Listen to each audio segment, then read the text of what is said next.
नमस्कार दोस्तों, आप सभी का एक बार फिर से स्वागत है गो विथ स्टोरीज के यूट्यूब चैनल पर। और आप सुन रहे हैं गेम ऑफ डेथ का भाग दूसरा, यानी कि end of the game, episode संख्या 5वां। अब आगे।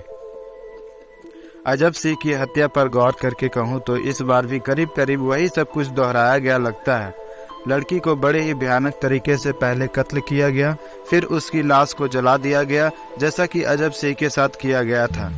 ऐसे में मैं ये क्यों ना समझूं कि इस बार भी जो हुआ वह आपके इशारे पर ही किया गया था।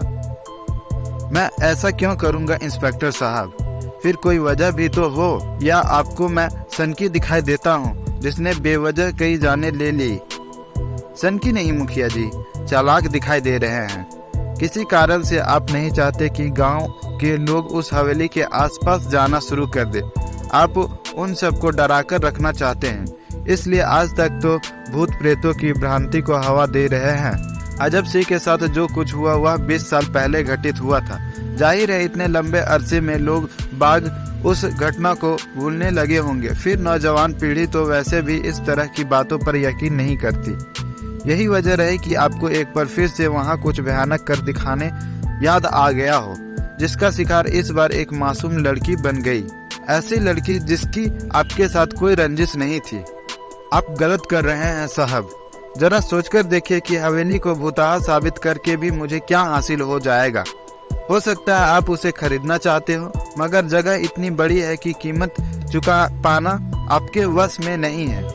इसलिए आपने उसे भूतहा साबित कर दिया ताकि मालिक को भूले से भी हवेली का कोई ग्राहक ना मिले, जो कि अगर ना मिला तो जाहिर है औने पौने दामों पर बेचने के लिए तैयार हो जाएगा। आपको असल में उसी वक्त का इंतजार है। अगर ऐसा है सर जी, तो अजब सिंह की मौत के बाद ही मैंने वैसी कोई कोशिश क्यों नहीं की? या 5 साल पहले जब चंद्रशेखर महाराज का भतीजा गांव आया था तो उससे सौदे की बात क्यों नहीं की? हमें क्या पता आपने वैसी कोई कोशिश की या नहीं। ये भी तो हो सकता है कि आपने सौदे की बात तो की हो, मगर जो रकम उसे ऑफर की वह चिड़िया के चूगे जितने ही थी। इसलिए भतीजा हवेली बेचने को तैयार नहीं हुआ। और वह इलाका क्योंकि बहुत पिछड़ा हुआ है और देहाती है, इसलिए कोई बिल्डर भी वहां पैसे लगाना नहीं चाहता होगा। ऐसे में मालिक के पास सही वक्त का इंतजार करने के अलावा और चारा भी क्या है, जो कि वह करता बराबर दिखाई दे रहा है। उस हवेली को तो मैं मुफ्त में भी लेने को तैयार नहीं होने वाला इंस्पेक्टर साहब। कीमत चुकाकर हासिल करना तो दूर की बात है। आप तो ऐसे कहेंगे ही, असलियत बयान करना भला कैसे अफोर्ड कर सकते हैं, वह भी पुलिस के सामने। एक बात पूछूं इंस्पेक्टर साहब? पूछिए। मरने वाली लड़की किसी बड़े बाप की बेटी तो नहीं थी? हाँ थी। क्यों पूछ रहे हैं? और उसका बाप बेहद पावरफुल इंसान होगा, जैसे कि कोई अरबपति, कोई नेता, या वैसा ही कोई और है ना, बिजनेसमैन है। मतलब कि दबाव खूब पड़ रहा है आप लोगों पर केस को जल्दी से जल्दी सॉल्व करने का। कहना क्या चाहते हो? गुस्सा ना होने का वादा करे तो बोलूं? बेहिचक बोलिए। तो बात यह है इंस्पेक्टर साहब कि जितना वक्त आप बलि का बकरा तलाश करने में लगा रहे हैं, उतने में ईमानदारी से कोशिश करते तो असल कातिल ही आपके हाथ लग गया होता, या यही साबित हो जाता कि जो किया वह किसी प्रेत आत्मा ने ही किया था या नहीं। सुनकर बरबस ही विराट राणा हंस पड़ा और फिर बोला, आप गलत सोच रहे हैं। हम किसी बलि के बकरे की तलाश में नहीं हैं, लेकिन कातिल को ढूंढ निकालना हमारी जिम्मेदारी है, इसलिए हर किसी से पूछताछ करनी ही पड़ती है। ऊपर से आपकी स्थिति भी बेहद संदिग्ध है। मेरा जन्म तिमारपुर में ही हुआ था इंस्पेक्टर साहब, और अब तक जिंदगी के 48 साल गुजार चुका हूँ वहाँ। लोग इज्जत देते हैं, अलग अलग मुद्दों पर मशवरा करने आते हैं, मदद मांगने भी चले आते हैं, जिसमें आज तक तो शायद ही किसी को निराश का सामना करना पड़ा हो, क्योंकि ईश्वर की कृपा से पैसों की कोई कमी नहीं है मेरे पास। बाप दादा की छोड़ी इतनी जमीन है कि बेच दूं तो हाथ के हाथ करोड़पति बन जाऊंगा। अरब का आंकड़ा भी छू लूं तो कोई हैरानी की बात नहीं होगी। कहना क्या चाहते हैं मुखिया जी? यही कि मैं भागकर कहीं नहीं जा सकता, इस उम्र में तो हरगिज भी नहीं। मोह माया बहुत बुरी चीज होती है, जो मुझे अपने नाती पोतों के साथ बुरी तरह जोड़े हुए है। उनमें जान बसती है मेरी। इसलिए विनती कर रहा हूँ कि मुझे जाने दीजिए। वैसे भी आप मेरे खिलाफ जो कुछ कहकर हटे हैं वह कानून की निगाहों में किसी सबूत का दर्जा नहीं रखता। हाँ, बाद में कुछ ऐसा हासिल हो जाए जिससे आपको लगने लगे कि कोर्ट में मेरा जुर्म साबित कर सकते हैं तो तिमारपुर आपने देख ही रखा है। जब चाहे आकर मुझे गिरफ्तार कर लीजिएगा। इस वक्त तो मुझे कातिल मानकर आप बस अपना वक्त ही बर्बाद कर रहे हैं। विराट ने क्षण भर को उसकी बात पर विचार किया, फिर बोला, ठीक है, समझ लीजिए आपके कहे से इत्तेफाक हो गया है मुझे, इसलिए फिलहाल आपको आजाद किया जा रहा है, जा सकते हैं। बहुत बहुत धन्यवाद जी। अपने दोनों हाथों को जोड़ता हुआ वह बोला और उठकर दरवाजे की तरफ बढ़ गया। वहां पहुंचकर ठिठका, फिर घूमकर वापस विराट की तरफ देखता हुआ बोला, एक बात और कहानी है इंस्पेक्टर साहब। क्या? आपके आने से थोड़ी देर पहले यहाँ एक कैदी लाया गया था जिसके सीने पर आपके एक सिपाही ने बिच्छू छोड़ दिया था।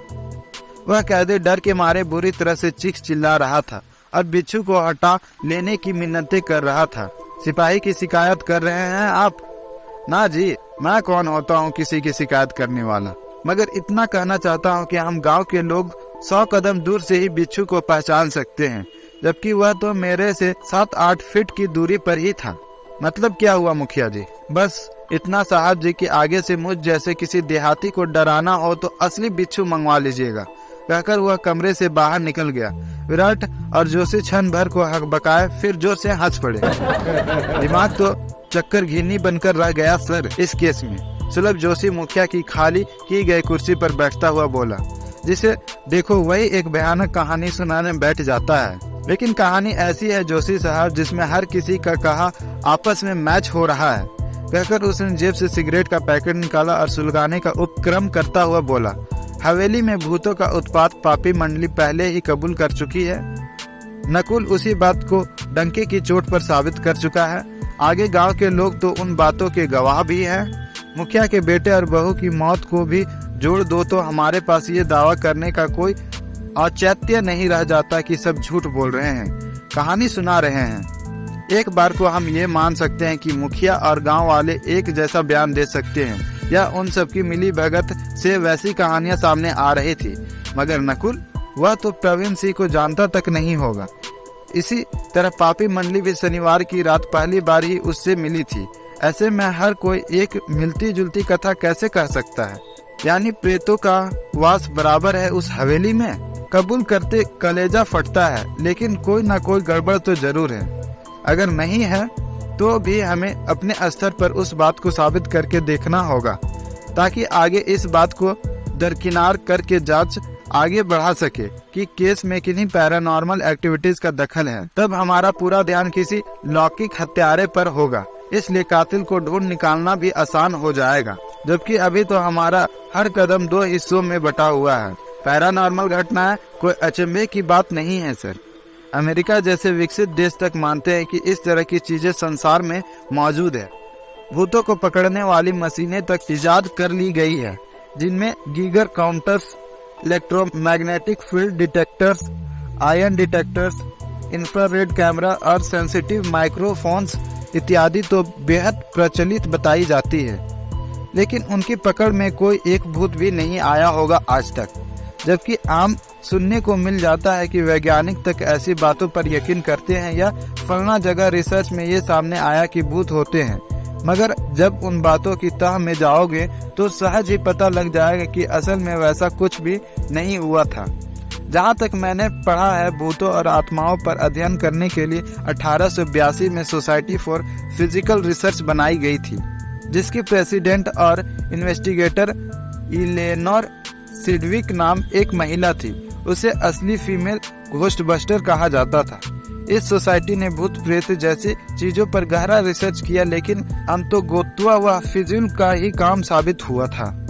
जरूर हुआ होगा सर, मगर इस तरह की बातें आज भी आए दिन सामने आती रहती है।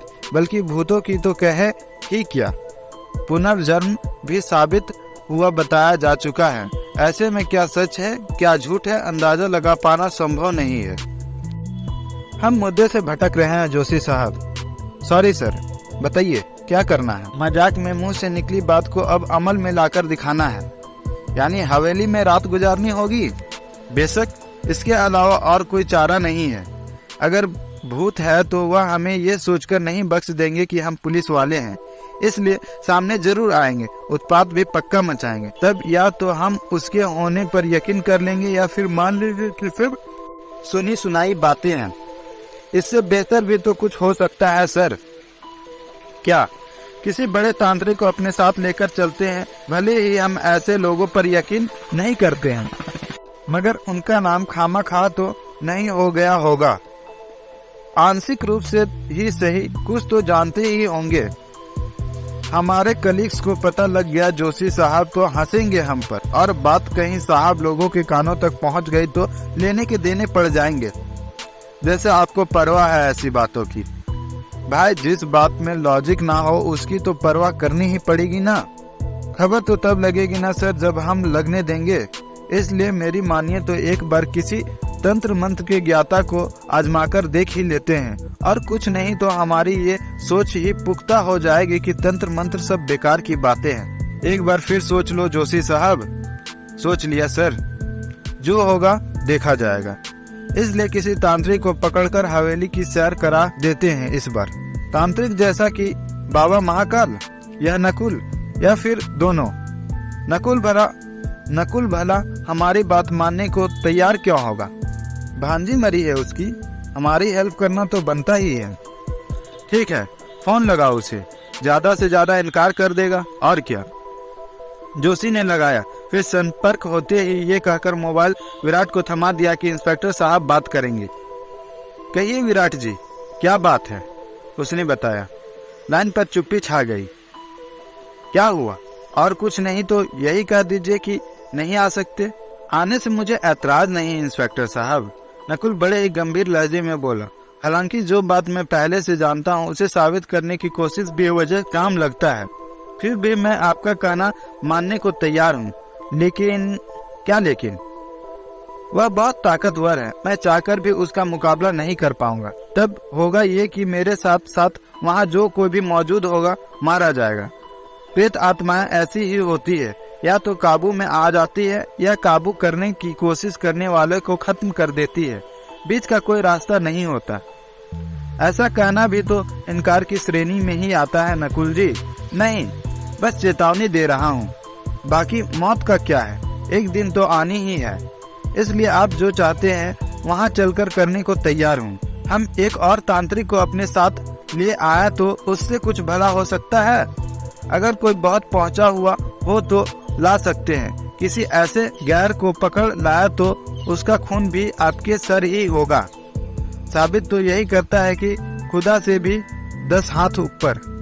फिर तो जरूर ले आइए, एक से भले 2। ठीक है, मैं लोकेशन आपको भेज दूंगा। रात 10 बजे पहुंच जाइएगा। 11 बजे आऊंगा, क्योंकि जो करना है वह ठीक 12 बजे शुरू किया जाएगा। वैसे आप उस दूसरे शख्स से भी वक्त की बाबत पूछ सकते हैं। अगर वह कहता है कि 10 बजे अनुष्ठान किया जा सकता है तो ना ही लाना बेहतर होगा, क्योंकि आज रात 12 बजे ज्यादा उपयुक्त समय दूसरा कोई नहीं है ऐसे कामों के लिए। ठीक है, मैं आपको खबर कर दूंगा। मैं इंतजार करूंगा, कहकर उसने कॉल डिस्कनेक्ट कर दी।